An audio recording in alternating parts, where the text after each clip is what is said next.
We're in our brand new house, well, rented house, here in the town of Forfar. You know, it's okay, we've got our little fireplace, got our windows, and I'm happy. Not got any furniture yet, probably not going to do that. Going to live in the other room, just makes my life just a little bit easier. However, what we have got is a string of results. Today we're going to be taking on Albion Rovers. I know I promised Rafe, but that was still in the transfer window period, and I was hoping to get a couple of deals through, so I went, right, we'll come back for the first league game after the window shuts and see where we're at. None of those deals came over the line, so now I look a bit stupid.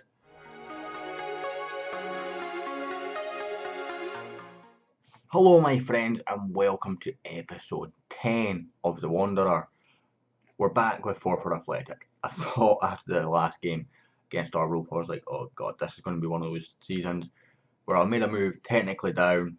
In fact, I don't think there's even any technical about it. If we click on league, we're 92nd the last time. We're down to 99th actually, so you know, it's maybe not that big a step down. But we've gone from a professional team to a semi-pro team. This could be a disaster. Anyway, it picked up. So we'd lost 4-2 to Arbroath in the last game in the Angus Derby. They just hit us for a quick hit in the second half after an early lead that we'd recovered. We then played Clyde. We won 2-1 rather. Dean Brett scored an own goal for us. That's one of their players, of course. Mark Scott on the score sheet as well. Kieran Somerville getting one back. We then played Hibs under 20s in front of 12 people at home. Couldn't even get our own fans to turn up for this game. No away fans either. Jordan Critchley, Anton Brady, and Michael Travis all on the score sheet. A couple of little bit of rotation for this game was really good. To be honest, first half we were slightly the better team. Second half we just kicked on, and if we found an extra gear, Anton Brady was sensational.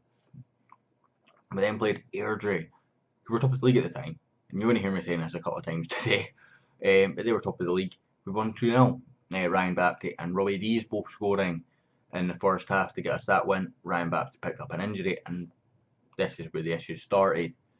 So then we played Rafe, and we won 3-1. This was a game that I was going to come back to. To be honest, this was a great game. Mark Scott scoring to equalise from Kevin Kerr's opener, and then late on we just went balls to the wall. We got a penalty. Ross Millen converted.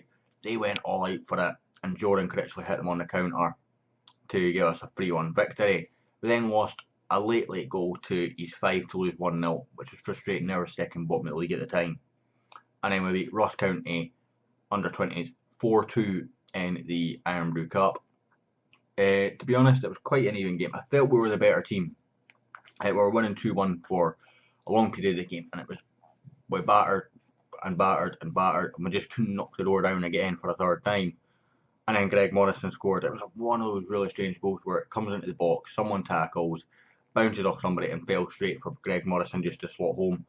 But Anton Brady off the bench scored 2 in injury time to give us a 4-2 victory in front of 55 people away to Ross County under 20s. We did eventually get some people. Of course, those were all Hull fans. And today we take on league leaders Albion Rovers. So league table looks like so. So after 5 games, we're 3 points off the top. So if we win today, we're equal on points with Albion Rovers. We'll be behind on goal difference. I believe it's goal difference in this league. Unless it's a big one, of course. But Airdrie ahead of us, Rafe ahead of us, Clyde ahead of us. All teams we've beat. If you look at the 2 games we've lost, Arbroath is 5.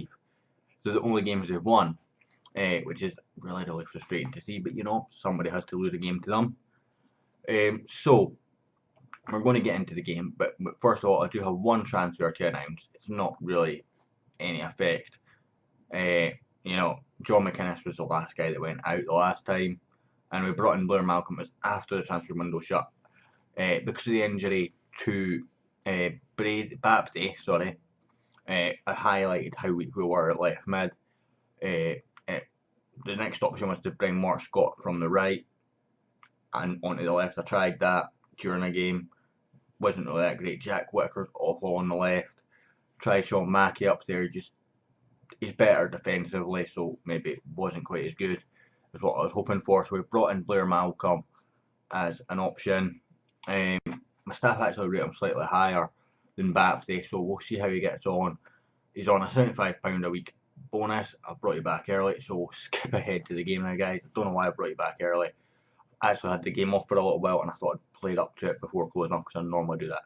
But we'll skip to the game now, and I'll see you at pitch side.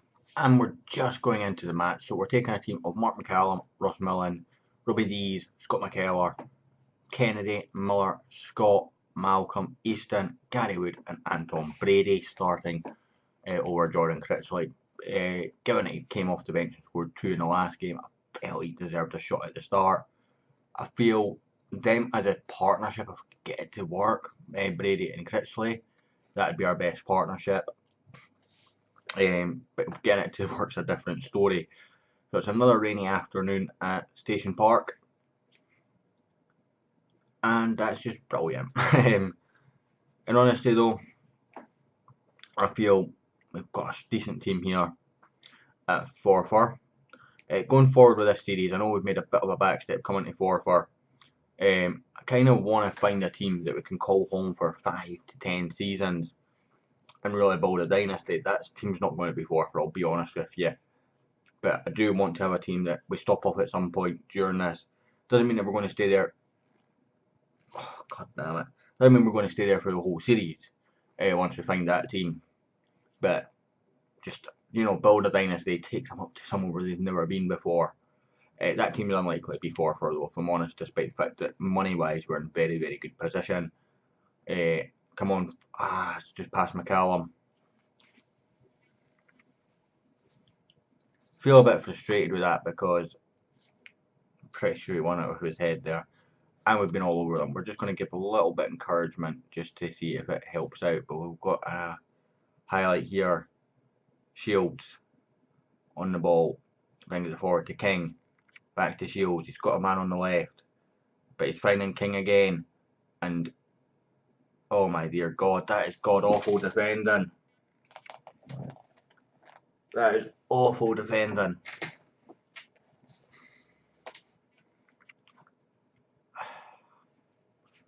If you look at the stats, we've been all over them as well. Obviously, we've not seen any of our chances, so it's maybe been long shots. But stat-wise, possession-wise, we've been very, very good. I think we've got a corner here, though. And it comes, Scott can't get there. It comes out to Anton Brady.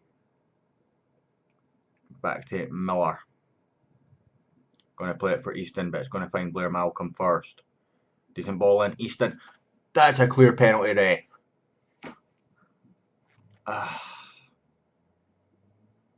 Great challenge from Miller. Dees picks up. Absolute clear penalty in my opinion there. Kick the guy when he's about to hit the ball. Reed with the throw in. He's got a man open as well. Why are we not closing him down? He's found the ball. Mark McCallum saves. Let's opposition instructions. Willis, I think it is. Oh God, don't tell me you're quick. You're okay. Right, closing down.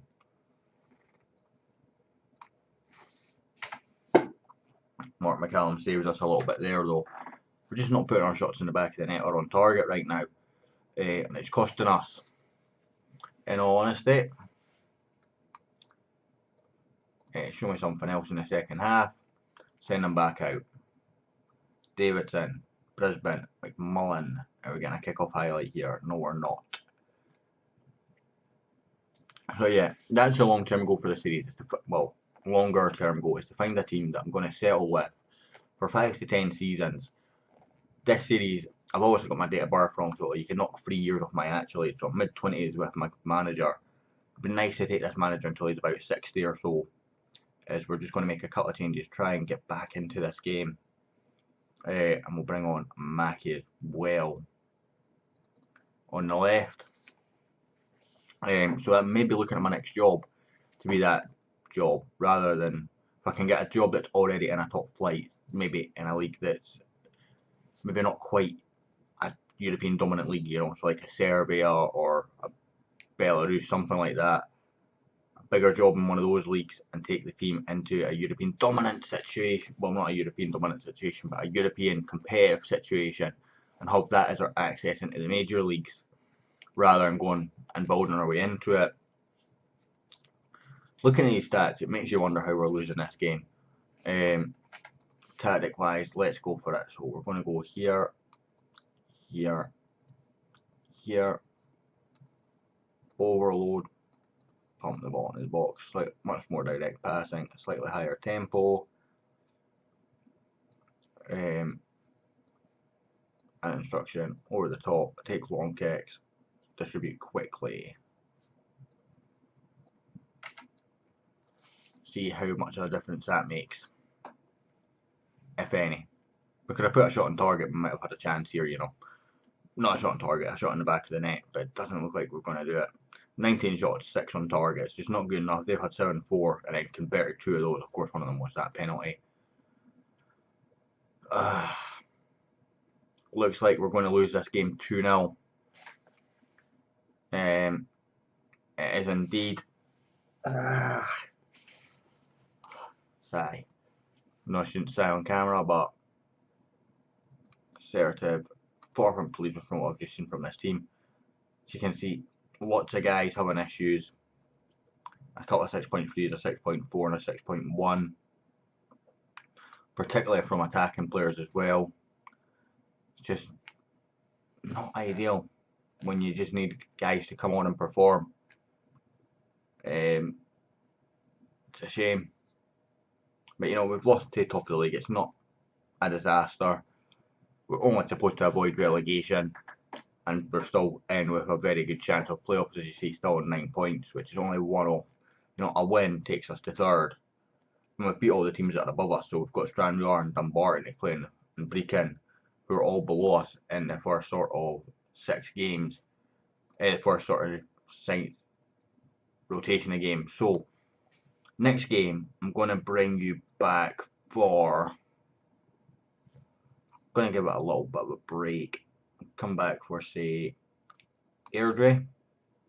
Well, actually, we'll come back for the Scottish Cup third round. So that's got to be on about the 1st of December. So we'll come back for the Scottish Cup third round, whoever we play in that game. So, if you liked this episode, guys, hit the like button. I hope you enjoyed it, and I'll hopefully catch you all next time.